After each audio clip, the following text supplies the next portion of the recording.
Ça fait un petit bout de temps que je suis pas venue dans l'apothicaire, alors ça me réjouit parce que j'adore cet endroit. Même si ce sont des studios maintenant, mais j'adore l'endroit juste avec les arômes qui s'en dégagent parce que c'est ces belles plantes-là, ainsi que les teintures mères vont quand même dégager des odeurs. Quand j'ouvre les portes, c'est encore plus magnifique. On sent tout de suite la richesse des arômes. Et même si on voudrait acheter cette odeur-là, ça ne s'achète pas, c'est tout un complément de tout ce qu'il y a ici. Donc, je suis super excitée de vous faire une autre belle recette aujourd'hui, parce que justement, ça fait quand même un bon moment. Ça fait quelques mois que je n'ai pas pu venir dans le studio pour enregistrer. Ma vie a été tellement occupée. J'en ai parlé un petit peu sur mes réseaux sociaux. J'ai écrit un livre parce que là, je peux dire j'ai écrit parce qu'il est fait. Il est passé entre les mains la relecture. Il est aussi s'est fait corriger parce qu'évidemment, il y a des termes, il y a des mots que j'ai utilisés que j'aurais peut-être pas dû, mais j'ai quand même décidé d'en garder quelques-uns parce que c'est des mots qu'on utilise régulièrement. Mais au niveau français, il aurait fallu que je prenne un autre mot. Je l'explique au début du livre, mais j'ai préféré garder l'authenticité. Bref, tout ça est fait. Là, c'est entre les mains de la mise en page, la photographie, etc. Alors, j'ai beaucoup plus de temps pour pouvoir m'occuper de vous, finalement, et de vous faire une belle vidéo. Parce que j'ai aussi mes étudiants à prendre soin. Donc, c'est la vidéo qui a pris un petit peu de retard. Mais bon, on est là pour reprendre justement le retard. Je vais en faire beaucoup, je vais en faire d'autres. Parce que ça m'allume beaucoup. Comme vous voyez, je suis allumée comme un sapin de Noël. C'est pour ça que j'ai mis des petites lumières sur mon veston. J'ai beaucoup envie de vous partager toutes ces connaissances parce que j'ai l'impression qu'on bâcle certaines étapes dans la préparation des plantes médicinales, puis par la suite, les gens disent ça marche pas. Oui, je comprends que ça marche pas parce que tu n'as pas respecté certains composants actifs, composants clés qui devaient peut-être avoir un couvercle pendant que ça mijotait ou pas de couvercle du tout. Donc, c'est tout ça que je fais avec vous, que je veux faire pour m'assurer que même si vous faites de l'herboristerie amateur, c'est-à-dire que j'appelle ça de l'herboristerie de cuisine, hein? On prend les choses qu'on a sous la main, puis on prend soin des gens qu'on aime alentour de nous. Ou même si vous êtes herboriste, que ça fait longtemps, il y a eu des découvertes qui se sont faites à travers le temps et qui fait on ne fait plus la même chose de la même façon que les anciens faisaient.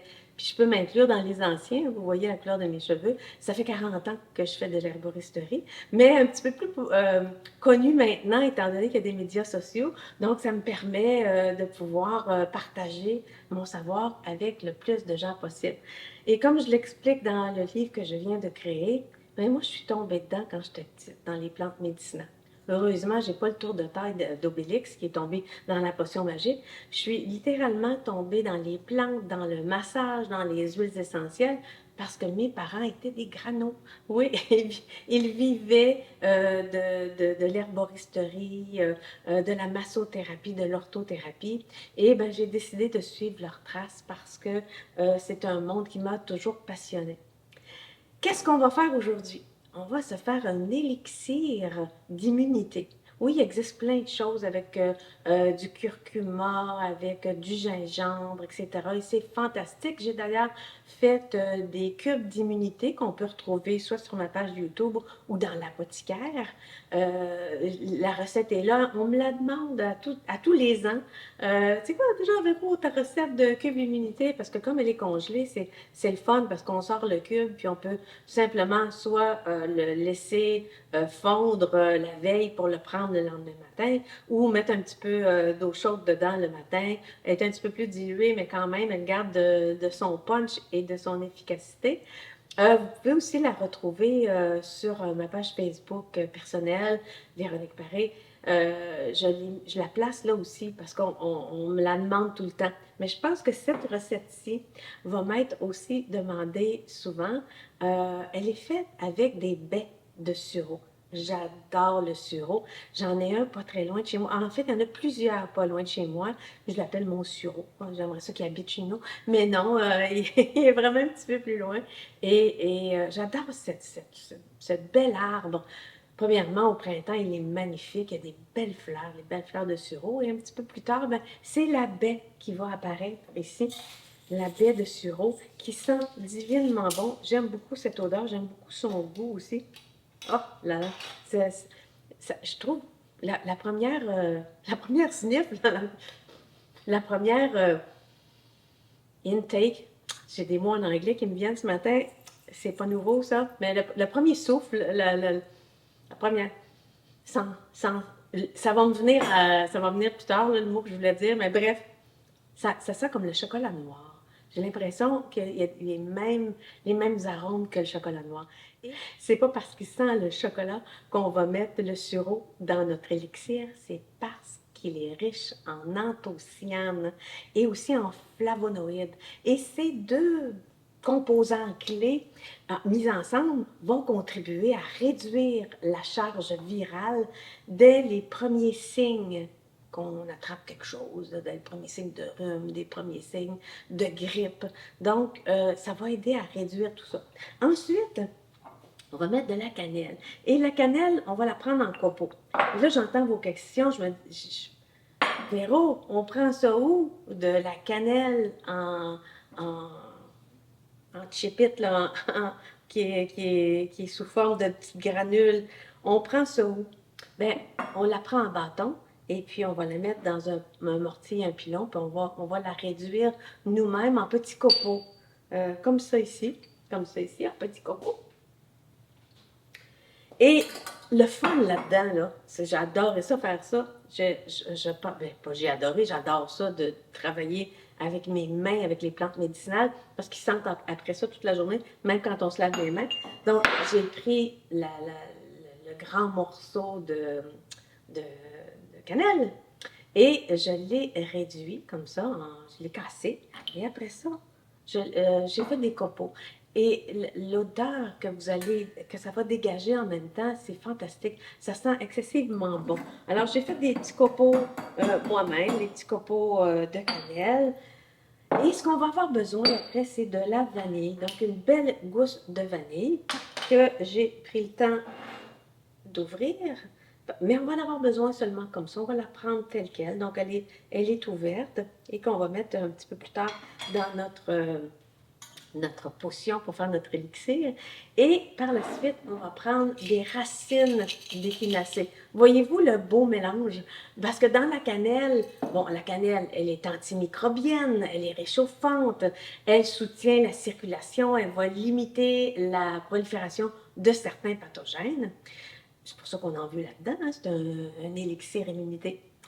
Et la vanille, pourquoi on va la prendre à part de vouloir mettre de la douceur et affiner le goût de notre élixir? C'est parce qu'elle est apaisante, elle est aussi antioxydante. Donc, c'est notre autre vedette de notre élixir. Et l'échinacée, parce qu'on a encore besoin d'en parler, elle est riche en alcamides. Elle va améliorer la détection rapide des pathogènes et surtout, elle facilite la phagocytose. Qu'est-ce que c'est la phagocytose? C'est comme des Pac-Man. Donc, c'est de ma génération. Donc, pour ceux qui ne connaîtraient peut-être pas les Pac-Man, c'est les petits monstres jaunes, je pense qu'ils étaient jaunes, puis qui voulaient manger les autres petites boules qui étaient dans leur chemin. Donc, la phagocytose, c'est comme ça. C'est pour finalement aller chercher l'envahisseur, essayer de le maîtriser. Et qu'est-ce qu'on va avoir encore dans notre élixir? Ça va être du miel, je vais vous en parler tout à l'heure quand on va passer à la cuisine. Et on va mettre de l'eau. Alors, on fait ça, on va faire ça ensemble, ce bel élixir-là. Puis, je vais vous montrer des trucs, là. Parce que oui, on va faire une décoction, mais il va y avoir des petites spécificités si on veut garder les composants actifs.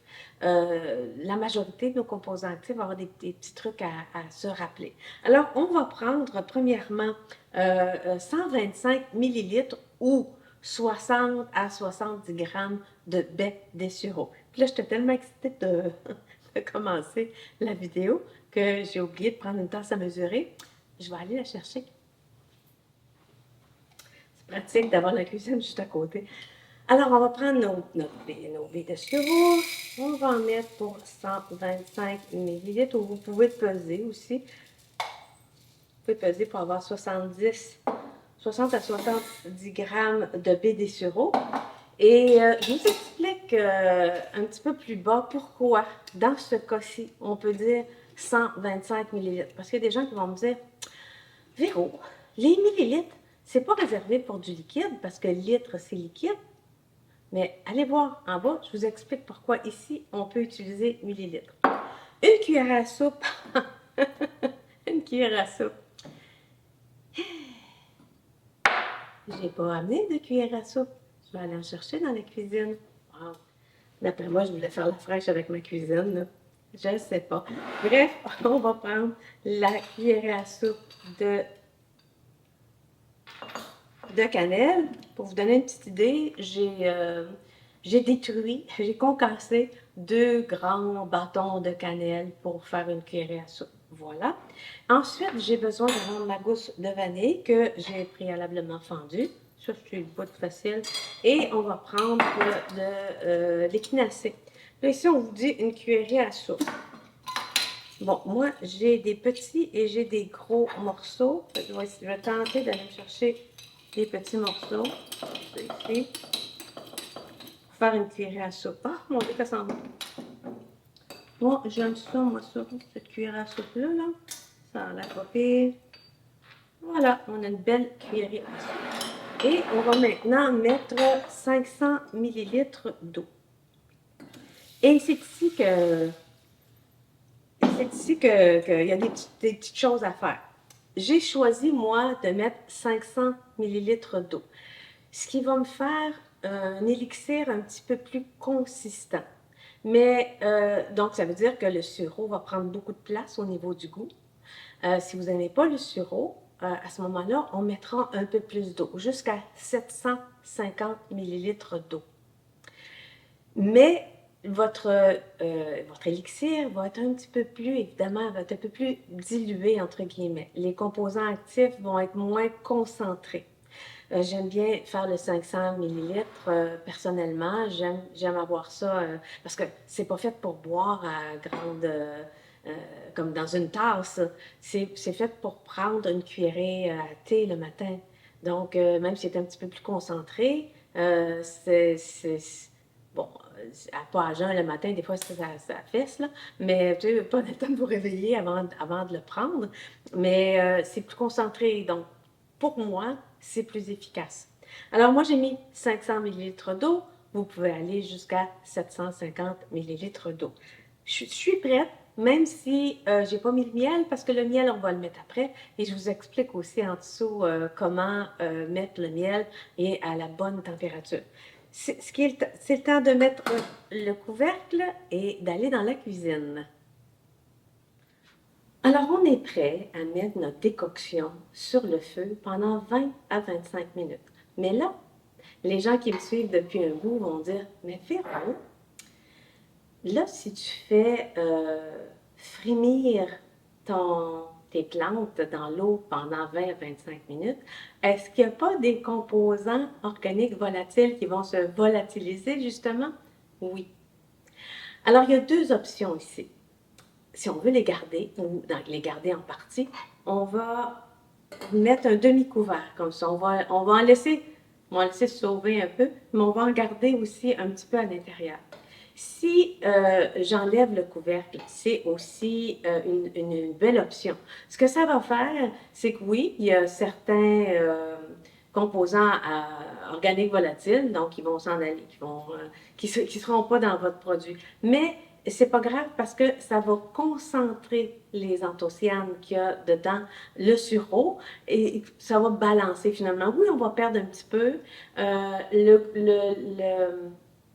L'élixir final va être un peu plus sirupeux quand on va avoir ajouté le miel. Ça va quand même être un très, très bon produit. Mais si on veut avoir le beurre et l'argent du beurre, comme on dit, on met le demi-couvercle qui va faire que ça va se balancer un peu. On va regarder certains composants organiques volatiles. Il y en a d'autres qui vont être partis quand même. Et le produit final ne sera pas aussi dense, sirupeux. C'est le mot qui me vient en tête. Alors, on met ça sur le feu. Et je vous reviens dans 20 à 25 minutes quand je vais être satisfaite du résultat. Oh, ça sent bon. Ça sent, ça sent le médicinal. Si vous faites ça chez vous dans votre cuisine, vous allez voir que quand les enfants ou le conjoint va entrer, il va dire qu'est-ce que tu as fait pour souper aujourd'hui ou comme dessert parce que ça sent bon. Ça, en fait, ça sent le médicinal, je trouve. Puis on n'a pas encore ajouté de miel, imaginez. Je vais prendre le temps de vous parler un petit peu du miel pendant qu'on est encore en train de, de faire notre décoction. Alors, la présence de miel à l'intérieur, et je vous ai mis en bas, je vous ai mis plein d'informations là-dessus, parce que la présence de miel va stabiliser les composants de l'élixir. Allez voir, hein, si vous êtes curieux, là, allez voir pourquoi. Et puis, le miel, il est naturellement antimicrobien grâce à son pH qui est acide et aussi à ses enzymes. Et je vous ai expliqué aussi pourquoi. Je fais travailler aujourd'hui. Et quand on ajoute du miel, on va créer un milieu où les bactéries, les levures, les moisissures ont presque pas de chance de se développer. Alors, juste en soi, le miel, c'est fantastique. Ne vous en privez pas si vous pouvez. Et on prend un miel qui est cru, hein, qui n'a pas été chauffé. Un miel qui arrive directement de l'apiculteur, c'est encore mieux. Puis moi, ben, je suis chanceuse, j'ai quelqu'un qui fait mon miel. C'est les abeilles qui font mon miel, mais j'ai mon pocheur de miel. Donc, c'est un beau miel cru. Je sais comment il est fabriqué avec soin, mais surtout récolté avec amour. Et le miel, on ne va pas l'ajouter tout de suite quand la décoction va être chaude. Il faut vraiment laisser votre élixir arriver à température de la pièce. Puis je vais aussi expliquer pourquoi en dessous. On ne veut pas rien tuer, on va garder tout ce qui est bon dans le miel. Donc, on va utiliser, quand votre élixir est à température pièce, vous pourrez rajouter votre miel. Mais là, vous allez me dire, combien on en met, Véro? On va prendre une tasse à mesurer avec une étamine ou si vous avez d'autres choses pour filtrer. Vous allez verser, ce qu'on va faire tout à l'heure d'ailleurs, vous allez verser votre élixir là-dedans pour le filtrer. Un coup que c'est filtré, vous allez voir combien il vous en reste. Par exemple, on a mis tout à l'heure 500 millilitres d'eau. Ça va avoir réduit probablement de moitié, peut-être un petit peu plus, peut-être un petit peu moins, on va voir. Et on va mettre la même quantité de miel. Donc, c'est un 1-1. Mais vous pourriez faire un 2-1, c'est-à-dire un peu plus d'élixir que de miel pour que ce soit moins sucré, parce que ça peut tomber sur le cœur à certaines personnes. Et je vous explique aussi en bas comment faire. Alors, allez voir, il y a une foule d'informations. Ça s'en vient prêt. Non, non, c'est pas à l'odeur, c'est parce que je sais que le temps s'écoule. Alors, on va aller voir ça, puis on revient pour le filtrer, puis terminer notre belle recette. Alors, c'est ici qu'on ferme le feu. Alors, tout est fermé. Je vais laisser terminer de mijoter. Ça fait un bon 20 minutes. Le restant sur le feu, ça va être le 5 minutes où il va décanter un petit peu. Je vais le laisser arriver à température de la pièce avant de le filtrer. Ça peut être dépendant je ne veux pas donner de chiffres parce que tout dépendant de la région où vous habitez, de comment vous chauffez votre maison, si c'est en hiver ou si c'est en été. Donc, température de la pièce, en tout cas, il est tiède finalement. Alors, on attend qu'il tiédisse et on revient pour le filtrer. Bon, c'est le temps de filtrer. C'est température pièce. Absolument, ça sent encore très bon. Alors, moment plus compliqué. Filtrons le tout jusqu'à la dernière goutte. Et puis là encore, on a des belles arômes. Comme ça. On ne presse pas, on n'a pas besoin. Je vais quand même secouer un petit peu pour avoir le plus de liquide possible. On voit que ça continue à couler. Et voilà. Combien j'en ai maintenant? J'ai pas tout à fait 8 onces, donc pas tout à fait 250 ml. Ah oui, c'est à peu près 250 millilitres de résidus, ce qui fait qu'on avait 500 au départ. Il y a la moitié qui s'est évaporée. C'est là que va entrer en jeu notre miel. Je vais prendre 250 millilitres. On va mettre le miel. Et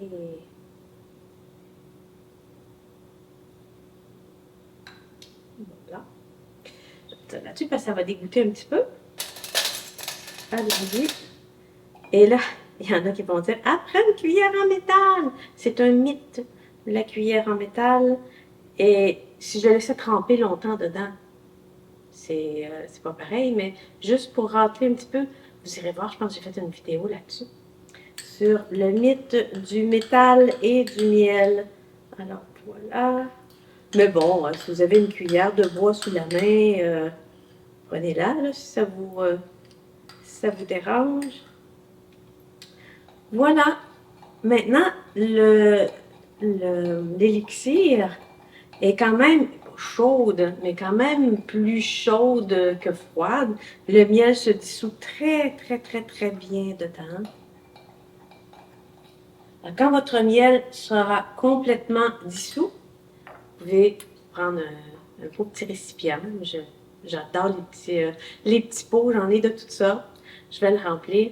Puis, je vais prendre mon élixir tous les jours, une cuillerée à café ou à thé le matin pour donner un bon petit punch, un bon petit boost à mon système immunitaire. Alors, allez lire tout ça, tout ce que je vous ai écrit en dessous. Et si vous en fabriquez, maintenez-moi au courant pour savoir si vous avez aimé. Je suis certaine que le goût va vous plaire énormément. C'est la partie anecdote. Les médias sociaux, c'est drôle. Hein? Les gens, soit que c'est eux ou soit que c'est quelqu'un d'autre en arrière, mais il y a quelqu'un qui me dit que j'étais numérique. Non, je ne suis pas numérique du tout, j'existe vraiment. Je suis là. Ah là là! Il est moins sirupeux, donc à la texture de sirop que je m'attendais. Mais c'est quand même très très bien comme élixir.